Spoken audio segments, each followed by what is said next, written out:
Here it comes. Hello, everybody. Mr. President. Some more music.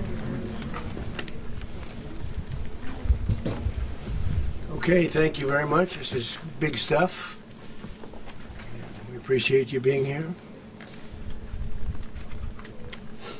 Late last night and early today, at my direction, the United States Armed Forces conducted an extraordinary military operation in the capital of Venezuela. Overwhelming American military power, air, land, and sea, was used to launch a spectacular assault. And it was an assault like people have not seen since World War II. It was a force against a heavily fortified military fortress in the heart of Caracas to bring outlaw dictator Nicolás Maduro to justice. This was one of the most stunning, effective, and powerful displays of American military might and competence in American history. And if you think about it, we've done some other good ones, like the attack on Soleimani, the attack on al-Baghdadi, and the obliteration and decimation of the Iran nuclear sites just recently in an operation known as Midnight Hammer.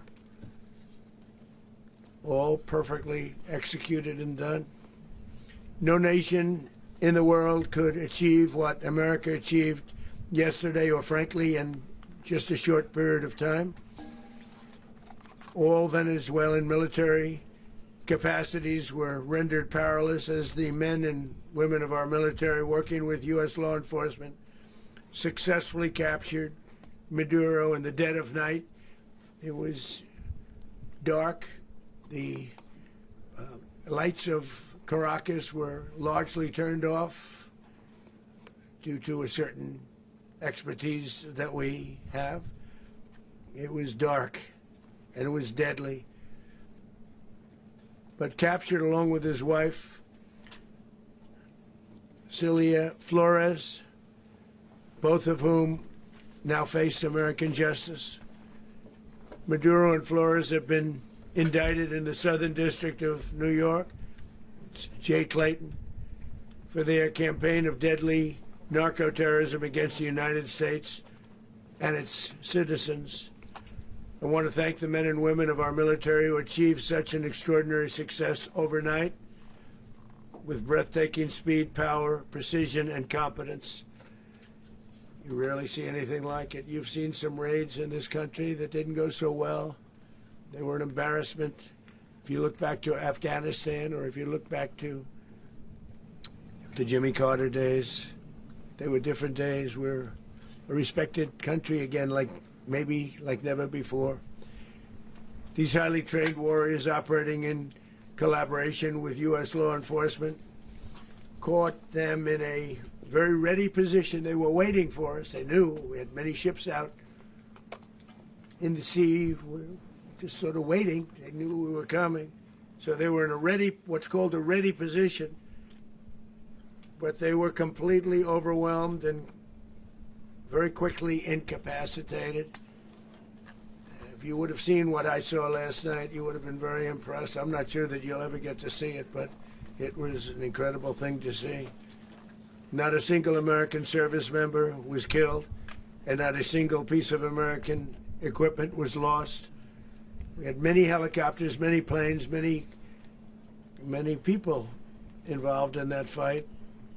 But think of that, not one piece of military equipment was lost, not one service member was, more importantly, killed. The United States military is the strongest and most fearsome military on the planet by far. With capabilities and skills our enemies can scarcely begin to imagine. We have the best equipment anywhere in the world. There's no equipment like what we have, and you see that even if you just look at the boats. You know, we've knocked out 97% of the drugs coming in by sea. 90%. Each boat kills on average 25,000 people. we knocked out 97%. And those drugs mostly come from a place called Venezuela. We're going to run the country until such time as we can do a safe, proper, and judicious transition. So we don't want to be involved with having somebody else get in and we have the same situation that we had for the last long period of years. So we are going to run the country until such time as we can do a safe, proper, and judicious transition. And it has to be judicious because that's what we're all about. We want peace, liberty, and justice for the great people of Venezuela, and that includes many from Venezuela that are now living in the United States and want to go back to their country. It's their homeland. We can't take a chance that somebody else takes over Venezuela that doesn't have the good of the Venezuelan people in mind. We've had decades of that. We're not going to let that happen.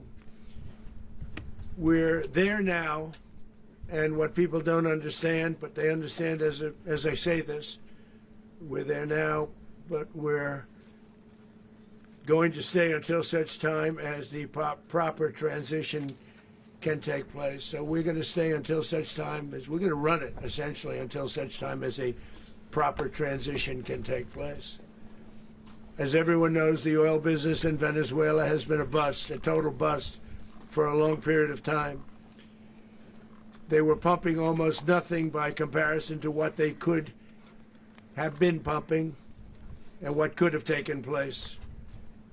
We're going to have our very large United States oil companies, the biggest anywhere in the world, go in, spend billions of dollars, fix the badly broken infrastructure, the oil infrastructure, and start making money for the country.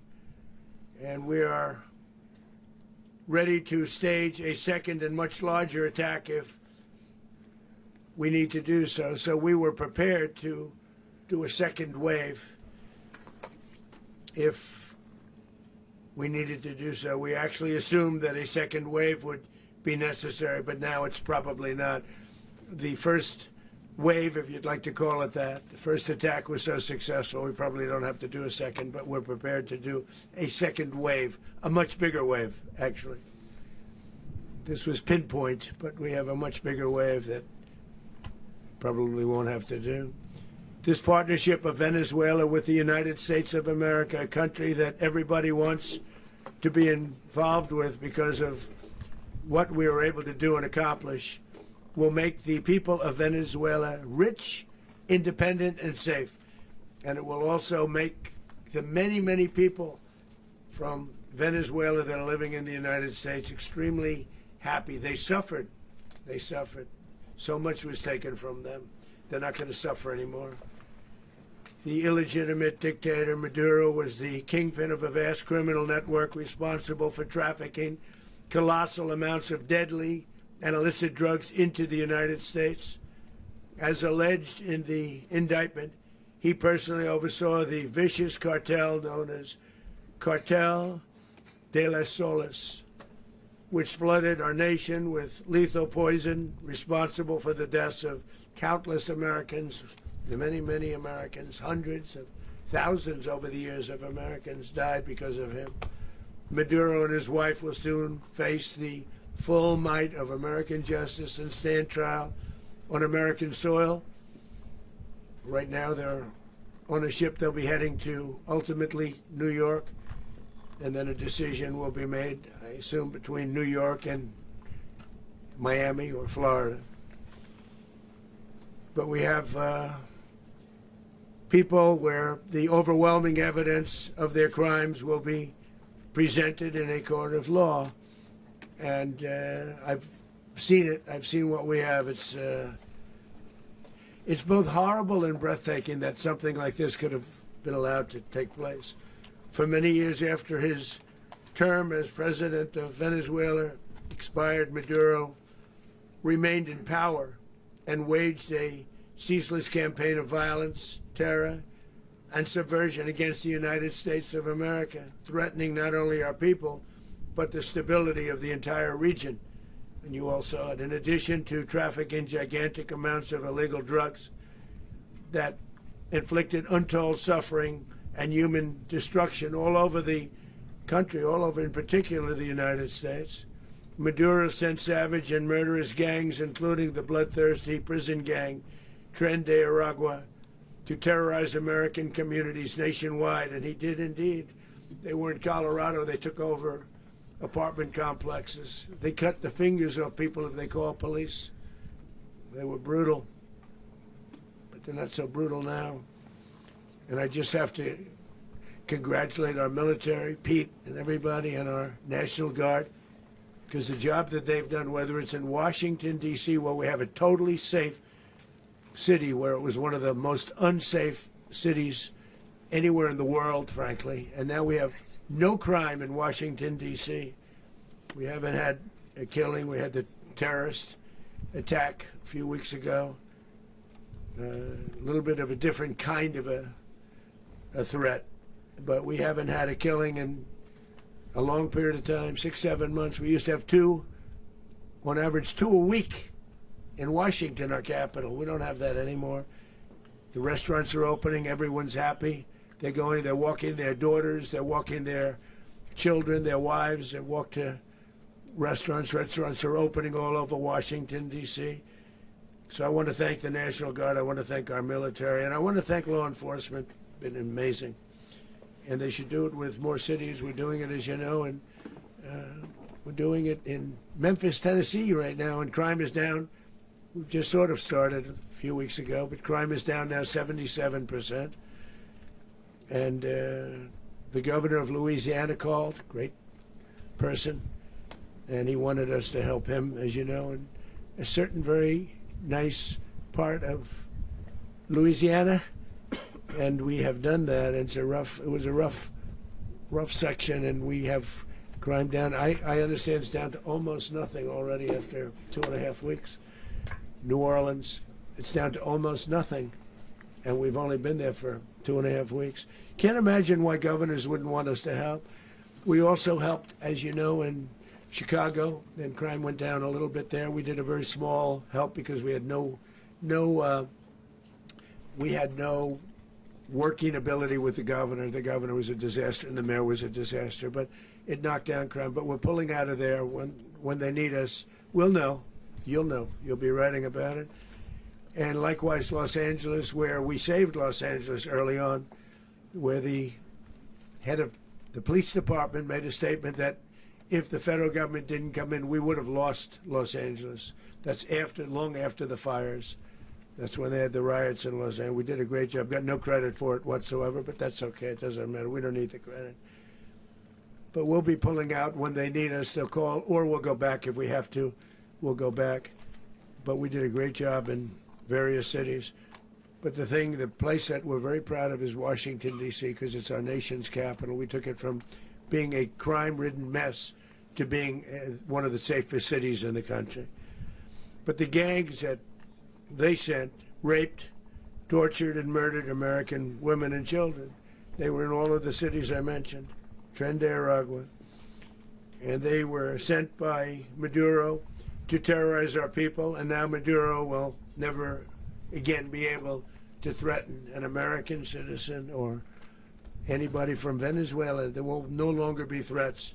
For years I've highlighted the stories of those innocent Americans whose lives were so heartlessly robbed by this Venezuelan terrorist organization. Really one of the worst. One of the worst, they say the worst. Americans like 12-year-old Jocelyn Nungary from Houston. Beautiful Jocelyn Nungary, what happened to her? They, as you know, they kidnapped, assaulted, and murdered by Tren de Aragua animals. They murdered Jocelyn and left her dead under the bridge. There was a bridge that will never be the same to so many people after seeing what happened. As I've said many times, the Maduro regime emptied out their prisons, sent their worst and most violent monsters into the United States to steal American lives. And they came from mental institutions and insane asylums. They came from prisons and jails. The reason I say both, they sound similar. Actually, prisons a little bit more hostile, a little bit tougher. A mental institution isn't as tough as an insane asylum, but we got them both. They sent from their mental institutions. They sent from their jails, prisons. They were drug dealers. They were drug kingpins. They sent everybody bad into the United States, but no longer. And we have now a border where nobody gets through. In addition, Venezuela unilaterally seized and stole American oil, American assets, and American platforms, costing us billions and billions of dollars. They did this a while ago, but we never had a president that did anything about it. They took all of our property. It was our property. We built it. And we never had a president that decided to do anything about it. Instead, they fought wars that were 10,000 miles away. We built Venezuela oil industry with American talent, drive, and skill, and the socialist regime stole it from us during those previous administrations, and they stole it through force. This constituted one of the largest thefts of American property in the history of our country. Considered the largest theft of property in the history of our country.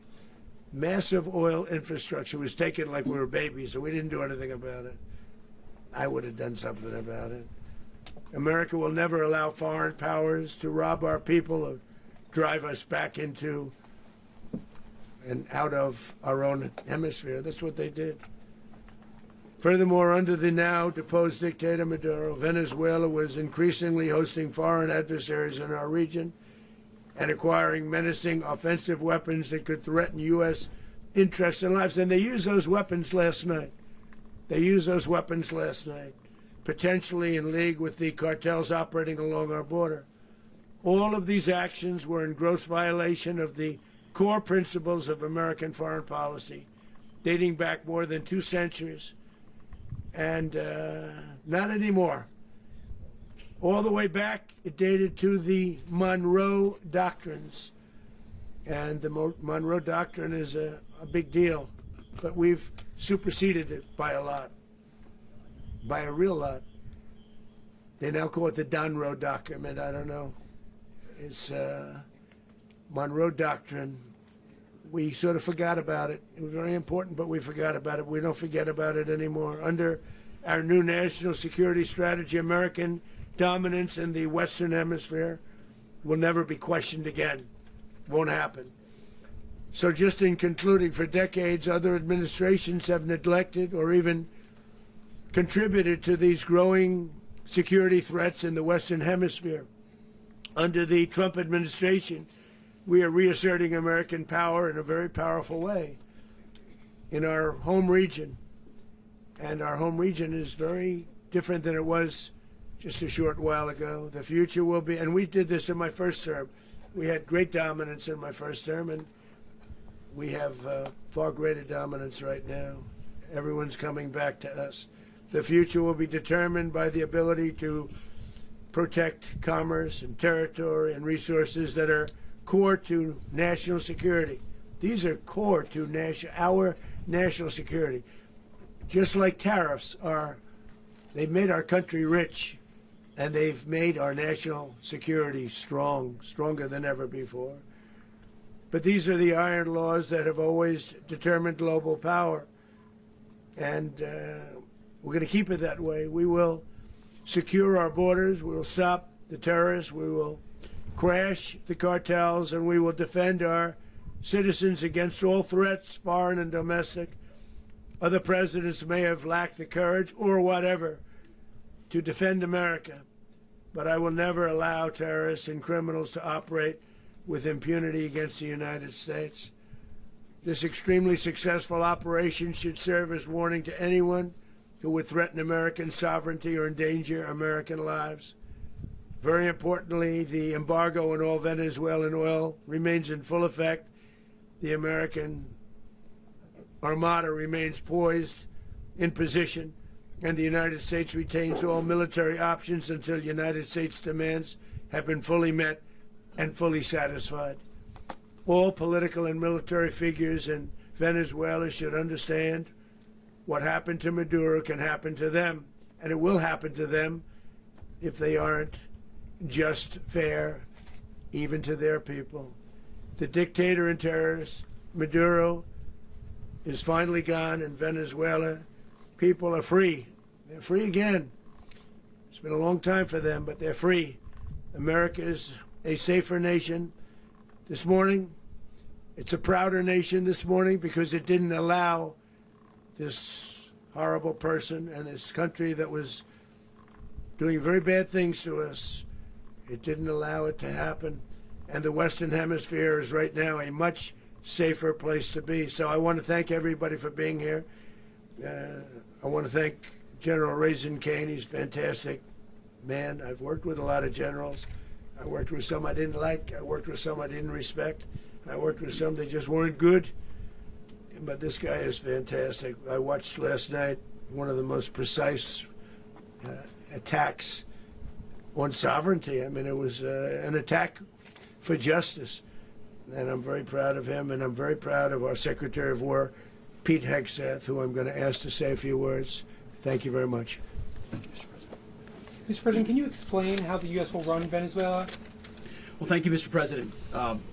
Finally, a commander-in-chief the world respects and the American people deserve. And as the President said, words can barely capture the bravery and the power and the precision of this historic operation. A massive joint military and law enforcement raid flawlessly executed by the greatest Americans our country has to offer.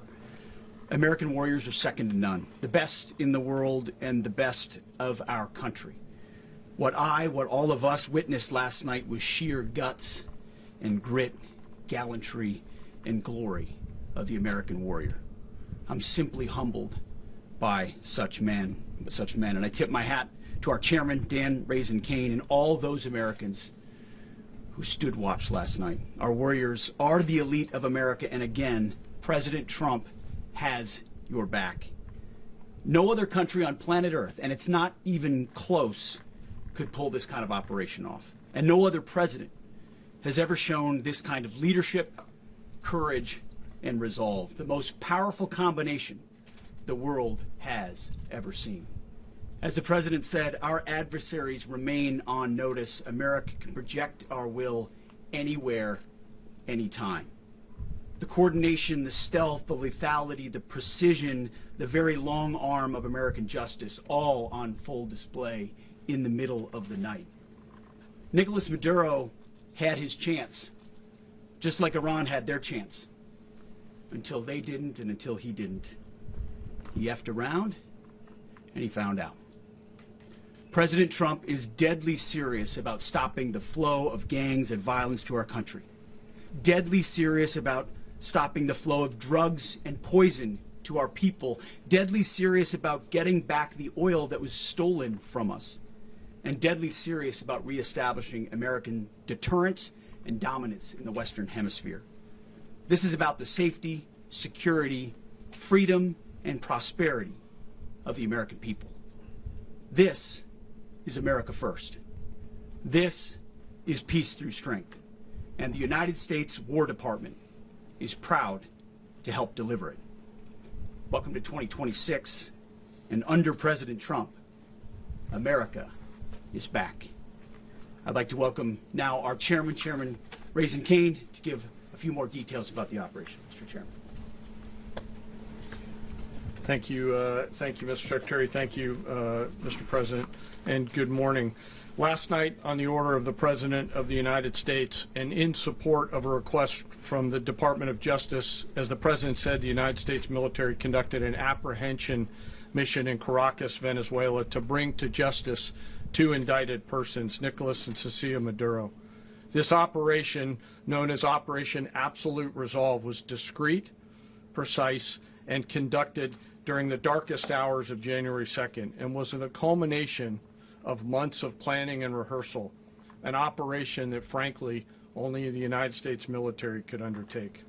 What I'd like to do this morning is talk to you through some of the preparation and the details without compromising any of our tactics, techniques, and procedures. There is always a chance that will be tasked to do this type of mission again. Our interagency work began months ago and built on decades of experience of integrating complex air, ground, space, and maritime operations. While the past 2 decades have honed the skills of our special operations forces, this particular mission required every component of our joint force, with soldiers, sailors, airmen, Marines, and Guardians working in unison with our intelligence agency partners and law enforcement teammates in an unprecedented operation. We leveraged our unmatched intelligence capabilities and our years of experience in hunting terrorists, and we could not have done this mission without the incredible work by various intelligence agencies, including the CIA, NSA, and NGA. We watched, we waited, we prepared, we remained patient and professional. This mission was meticulously planned, drawing lessons from decades of missions over the last many years, many missions over these last many years. This was an audacious operation that only the United States could do.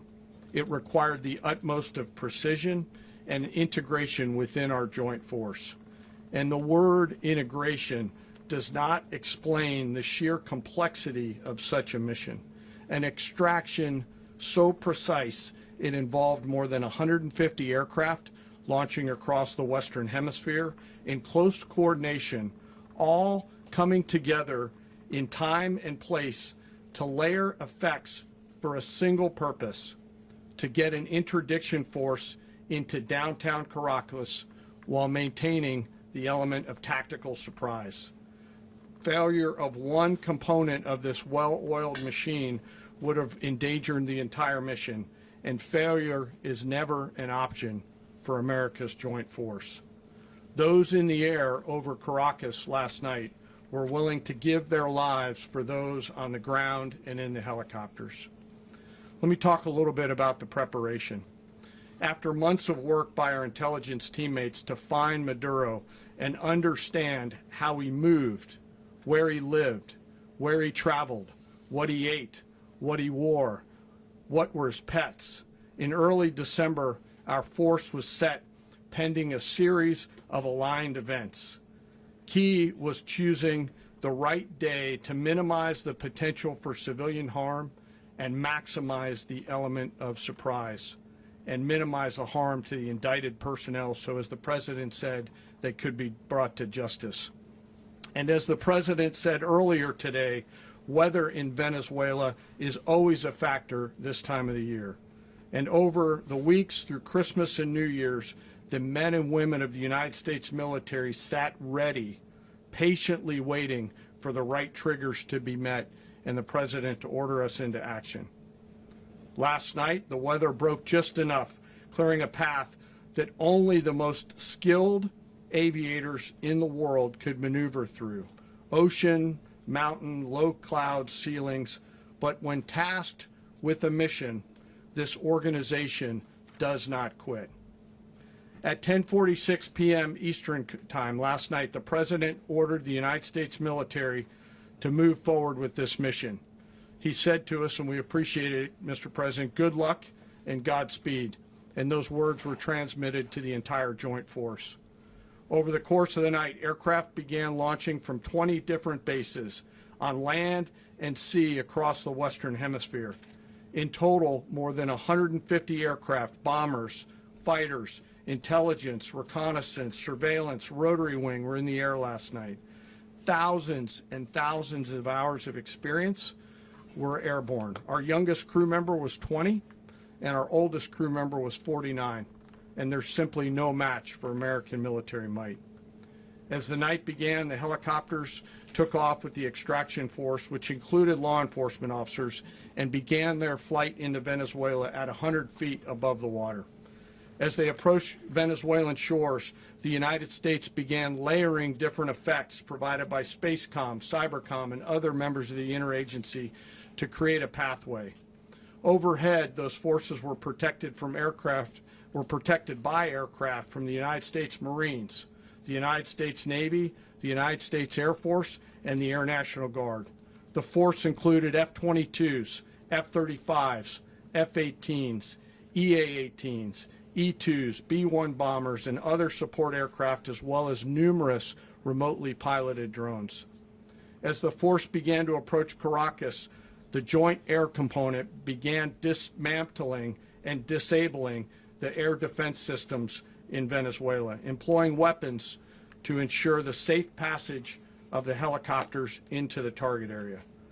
The goal of our air component is, was, and always will be to protect the helicopters and the ground force and get them to the target and get them home. As the force crossed the last point of high terrain where they'd been hiding in the clutter, we assessed that we had maintained totally the element of surprise. As the helicopter force ingressed towards the objective at low level, we arrived at Maduro's compound at 1:01 a.m. Eastern Standard Time, or 2:01 a.m. Caracas local time, and the apprehension force descended into Maduro's compound and moved with speed, precision, and discipline towards their objective, and isolated the area to ensure the safety and security of the ground force while apprehending the indicted persons. On arrival into the target area, the helicopters came under fire, and they replied with that fire with overwhelming force in self-defense. One of our aircraft was hit but remained flyable, and as the President said earlier today, all of our aircraft came home, and that aircraft remained flyable during the rest of the mission. As the operation unfolded at the compound, our air and ground intelligence teams provided real-time updates to the ground force, ensuring those forces could safely navigate the complex environment without unnecessary risk. The force remained protected by overhead tactical aviation. Maduro and his wife, both indicted, gave up and were taken into custody by the Department of Justice, assisted by our incredible U.S. military with professionalism and precision, with no loss of U.S. life. After securing the indicted persons, the force began to prep for departure. Helicopters were called in to exfiltrate the extraction force, while fighter aircraft and remotely piloted aircraft provided overhead coverage and suppressive fire. There were multiple self-defense engagements as the force began to withdraw out of Venezuela. The force successfully exfiltrated and returned to their afloat launch bases, and the force was over the water at 3:29 a.m. Eastern Standard Time with indicted persons on board. And both Maduro and his wife were embarked aboard the USS Iwo Jima. In closing, what we've witnessed today is a powerful demonstration of America's joint force. We think, we develop, we train, we rehearse, we debrief, we rehearse again and again, not to get it right, but to ensure that we cannot get it wrong. Our jobs are to integrate combat power so when the order comes, we can deliver overwhelming force at the time and the place of our choosing against any foe anywhere in the world. I am immensely proud today of our joint force and filled with gratitude to represent them here today. There is simply no mission too difficult for these incredible professionals and the families that stand by them and support them. As we stand here this morning, our forces remain in the region at a high state of readiness, prepared to project power, defend themselves, and our interests in the region. This operation is a testament to the dedication and unwavering commitment to justice and our resolve to hold accountable those who threaten peace and stability. In closing, I want to express my heartfelt gratitude to the brave men and women who executed this mission. Their courage and tireless commitment to our nation are what makes us strong. Thank you, Mr. Secretary, and thank you, Mr. President. Thank you very much. Well, I don't have much to add to what you've heard now, other than the following points. Nicolás Maduro was indicted in 2020 in the United States He is not the legitimate president of Venezuela. That's not just us saying it. The first Trump administration, the Biden administration, the second Trump administration, none of those three recognized him. He's not recognized by the European Union and multiple countries around the world. He is a fugitive of American justice with a $50 million reward, which I guess we saved $50 million. And We should make sure. yeah, exactly. But Don't let anybody claim it. Nobody deserves it but us. But I want to be clear about one thing. Nicolás Maduro had multiple opportunities to avoid this. He was provided multiple very, very, very generous offers and chose instead to act like a wild man, chose instead to play around. And the result is what we saw tonight.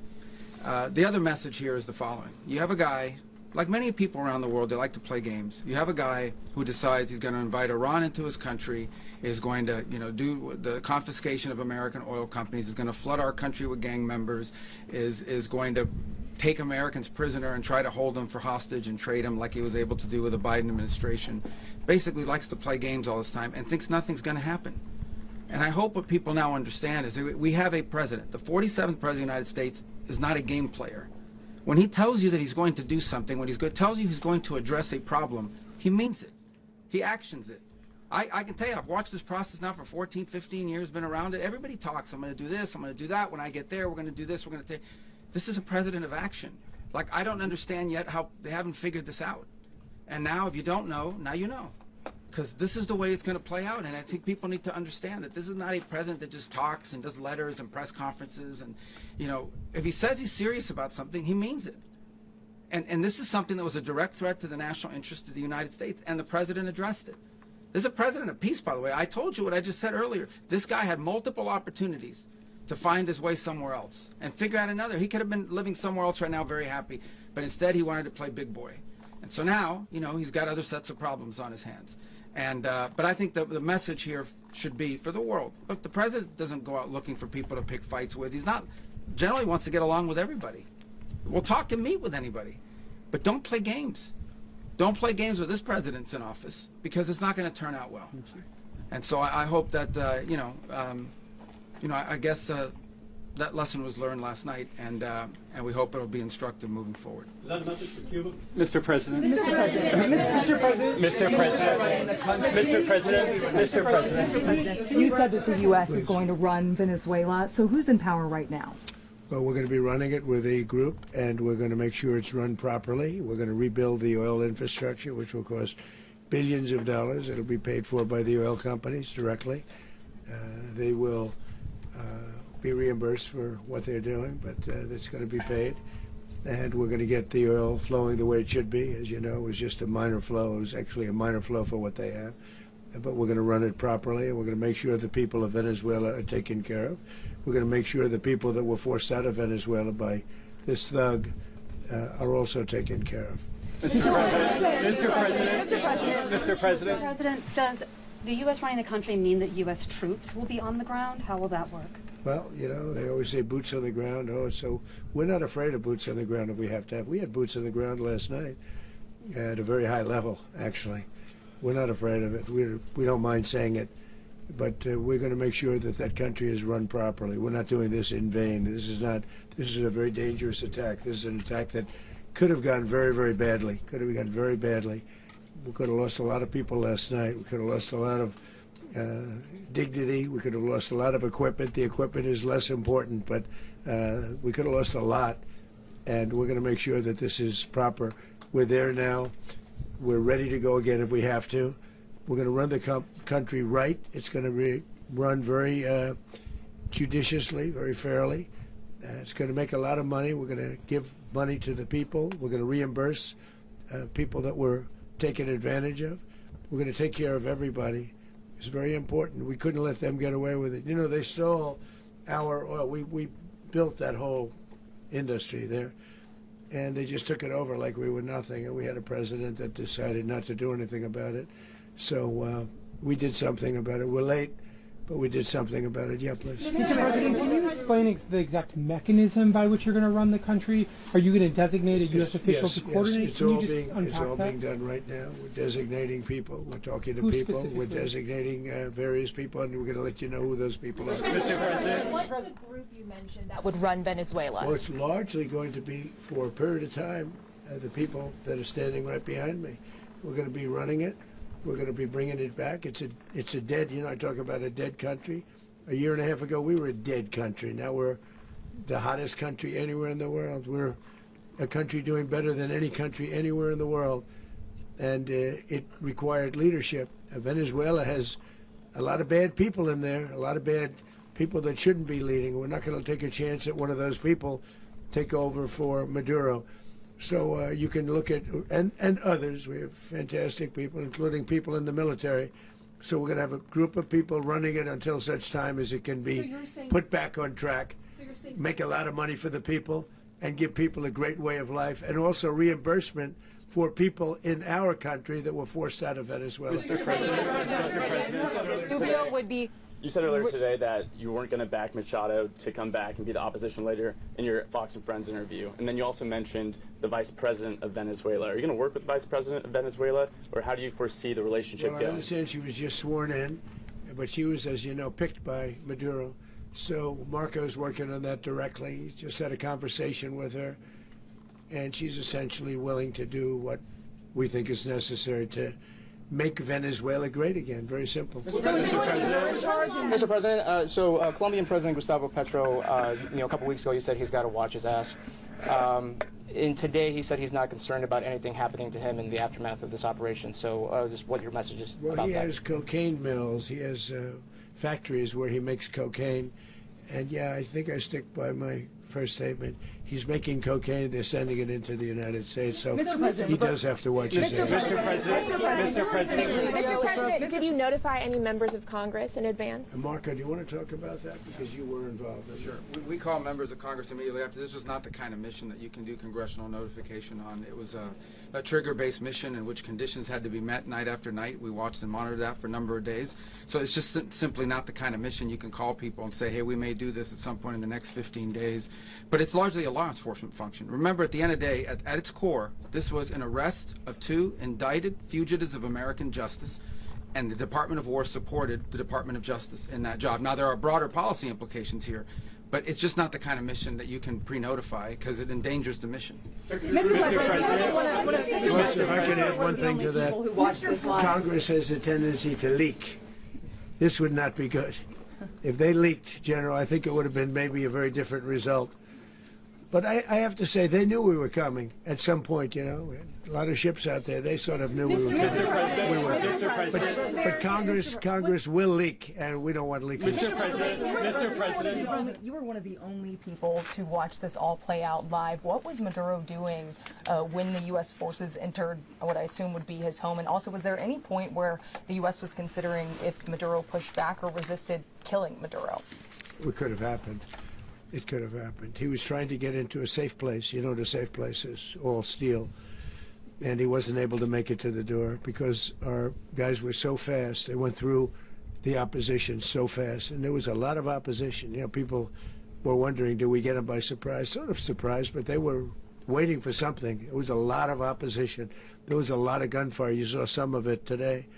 But he was trying to get to a safe place, which wasn't safe because we would have had the door blown up in about 47 seconds, they say on average, regardless of how thick the steel was. It was a very thick door. It was a very heavy door, but he was unable to get to that door. He made it to the door. He was unable to close it.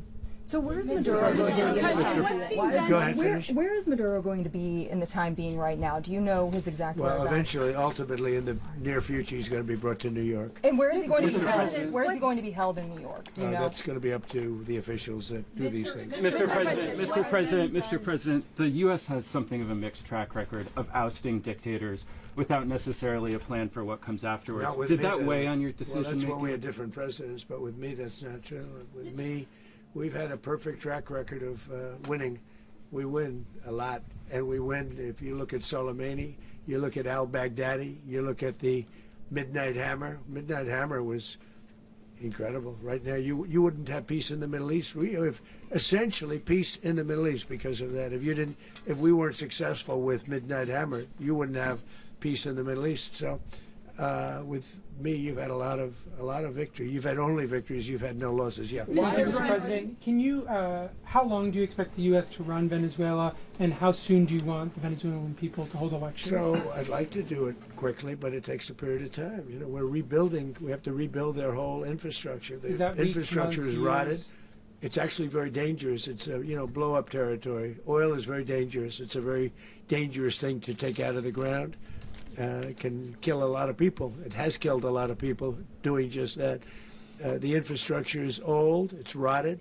Much of it is stuff that we put there 25 years ago, and we're going to be replacing it. And we're going to take a lot of money out so that we can take care of the country. Are you saying that Secretary Rubio and Mr. President, China, Russia, and Iran have interests in Venezuela. How does this operation affect your relationships with them when it comes to the oil and drugs? In terms of China and Russia, Russia when we get things straightened out. But in terms of other countries that want oil, we're in the oil business. We're going to sell it to them. We're not going to say we're not going to. In other words, we'll be selling oil. Probably in much larger doses because they couldn't produce very much because their infrastructure was so bad. So we'll be selling large amounts of oil to other countries, many of whom are using it now, but I would say many more will come. Are you saying that, Mr. President, are you saying that? Mr. President, thank you. What is your message to the people of Venezuela today? Of course, the civilian population specifically, they have a lot of questions. What is your message to the people of Venezuela? That you're going to have peace, justice. You're going to have some of the riches that you should have had for a long period of time. It was stolen from you. But you're going to have peace and you're going to have safety. You're going to have justice. You're going to have a country. You're going to have a real country. You're going to have potentially a great country. You know, if you go back 20 years, maybe even a little longer ago, that was a great country. And they destroyed it. Remember I said that if we lose this election, the United States will be Venezuela on steroids. That's what would have happened. Had we lost the election, the 2024 election, we suffered so badly when you look at the border from 2020. What they did, what Joe Biden administration did to our country should never be forgotten. But if we had to go through another year of that, we would be exactly where Venezuela was in terms of, I used to say, if they win, we're going to be Venezuela on steroids, and that's what would have happened. President, thank you. Are you saying that Secretary Hegseth and Rubio are going to be running Venezuela, and will you be sending in U.S. military troops to provide? They're going to be a team that's working with the people of Venezuela to make sure that we have Venezuela right. Because for us to just leave, who's going to take over? I mean, there is nobody to take over. You have a vice president who's been appointed by Maduro. And right now she's the vice president, and she's, I guess, the president. She was sworn as president just a little while ago. She had a long conversation with Marco, and she said, we'll do whatever you need. I think she was quite gracious, but she really doesn't have a choice. We're going to have this done right. We're not going to just do this with Maduro, then leave like everybody else, leave and say, let it go to hell. If we just left, it has zero chance of ever coming back. We'll run it properly. We'll run it professionally. We'll have the greatest oil companies in the world go in and invest billions and billions of dollars and take out money, use that money in Venezuela. And the biggest beneficiary are going to be the people of Venezuela. And also, I can't stress this strongly enough, the people that got thrown out of Venezuela that are now in the United States, and frankly, some want to stay, and some probably want to go back. Yeah. So, Mr. President, what is being done to protect Americans in the country, and were any of the detained Americans Well, right now they're rescued very last protected night? because nobody's going to mess with us. They're very protected. The people of, and we let them know that you better not touch one of them. Are you concerned that bad elements of the Maduro regime will remain in place? Well, we know who they are. We're on them, and they're acting much differently now than they would have acted 2 days ago. And what can you okay, say wait, about behind you, please. Mr. President, why is running a country in South America America first?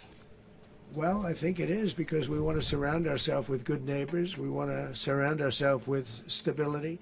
We want to surround ourselves with energy. We have tremendous energy in that country. It's very important that we protect it. We need that for ourselves. We need that for the world.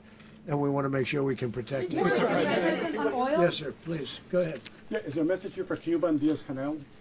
Well, Cuba is an interesting case. Cuba is, not doing very well right now. That system has not been a very good one for Cuba. The people there have suffered for many, many years. And I think Cuba is going to be something we'll end up talking about, because Cuba is a failing nation right now, very badly failing nation. And we want to help the people. It's very similar in the sense that we want to help the people in Cuba, but we want to also help the people that were forced out of Cuba and living in this country. Do you want to say something about that, Marco, please? Well, I mean, I just gave you a statement a few minutes ago about, you know, when the president speaks, you should take him seriously. So suffice it to say, you know, Cuba is a disaster. It's run by incompetent, senile men, and in some cases, not senile, but incompetent nonetheless. It has no economy. It's in total collapse. And by the way, you know, they were, you know, all the guards that helped protect Maduro, this is well known, their whole spy agency, all that were full of Cubans. I mean, they basically, it's amazing. This poor island took over Venezuela in some cases. One of the biggest problems that Venezuelans have is they have to declare independence from Cuba, that tried to basically colonize it from a security standpoint. So, yeah, look, if I lived in Havana and I was in the government, I'd be concerned, at least a little bit. Are you cutting off the oil flow to Cuba from Venezuela? Well, the president already announced a week ago that anything that's sanctioned, it's sanctioned oil, it's not going to be allowed to get there. So that's an The answer is yes. Mr. President. Is the U.S. aware of the location of opposition leader Machado, and have you been in contact with her? No, we haven't. No, we haven't. Mr. President, on Monday. Oh, I think it would be very tough for her to be the leader. She doesn't have the support within, or the respect within the country. She's a very nice woman, but she doesn't have the respect. Mr. President, is it possible that the U.S. ends up administrating Venezuela for years? You know, well, you know, it won't cost us anything because the money coming out of the ground is very substantial, so it's not going to cost us anything. So the U.S. isn't going to dedicate any money to...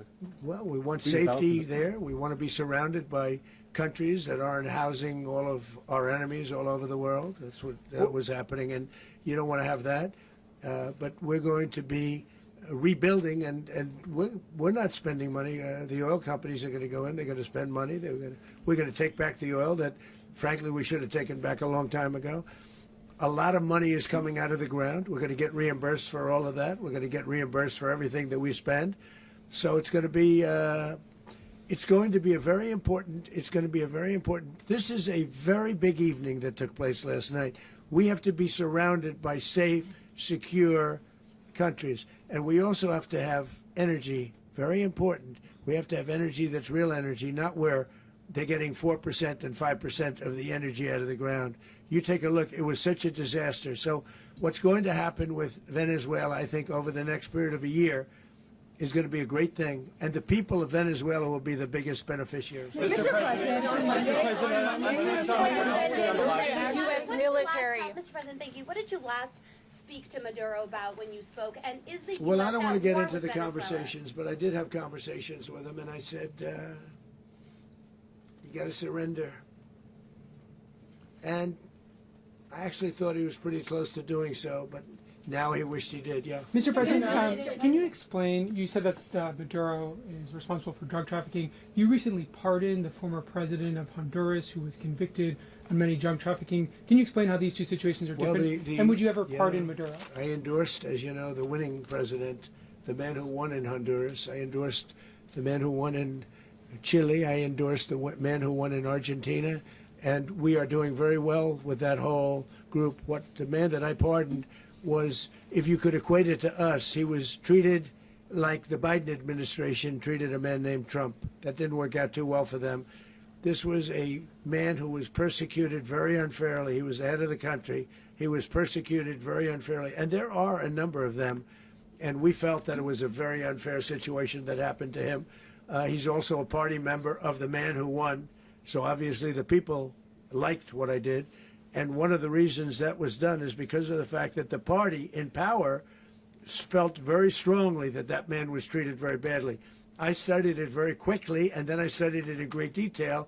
I went to a lot of the people standing behind me, and they felt that that man was persecuted and treated very badly. That's why I gave him a pardon. Mr. President, you referenced boots on the ground earlier. Can you just sort of button this up? Do you envision the U.S. military having a presence in Venezuela as the U.S. runs that country? Well, no, we're going to have a presence in Venezuela as it pertains to oil, because we have to have, we're sending our expertise in. So you may need something, not very much. But no, we're going to be taking out a tremendous amount of wealth out of the ground. and that wealth is going to the people of Venezuela and people from outside of Venezuela that used to be in Venezuela. And it goes also to the United States of America in the form of reimbursement for the damages caused us by that country. So I want to thank you all very much. Thank you. Do you have one? Yes, please. You were so nice before. I'm going to give you the final question. Go Thank ahead. you, Mr. President. Unless it's a bad question, in which case I'll go one more. It's about who? It's about Putin, if you want. About Putin. Well, okay. That's always nice. You had a to talk phone. about Putin. You had a phone call with him Yeah. on Monday. Did he talk at all about Maduro? Did y'all talk about this? No, we didn't. And We then- never spoke about Maduro. Are you mad at him right now? I mean, there's this I'm not intelligence. thrilled with Putin. I'm not thrilled with Putin. He's killing too many people. There was that I intelligence. thought that would be so. I settled 8 1/4 war. You know what the 1/4 was? Thailand and Cambodia. I did it again. They broke out, and I did it in about 5 hours, and I settled it. I'm giving myself 1/4, so I'm up to now 8 1/4. In other words, I settled the war, but then they broke out. They had a pretty bad breakout over the last 4 days. I got them to go back to peace. So I only give 1/4. I thought the easiest one would be, one of the easier ones would be Russia, Ukraine.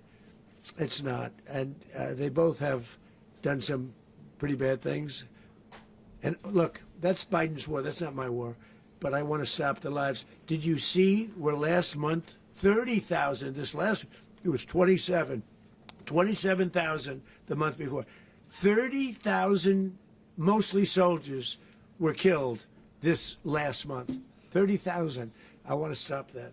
You know, I got NATO to pay 5% instead of the 2% that they weren't paying. They weren't paying 2, now they pay 5. And we send them a lot of munitions, we send them a lot of things, missiles and various other things, a lot. And they pay. The United States is not losing money. We're probably making money on that.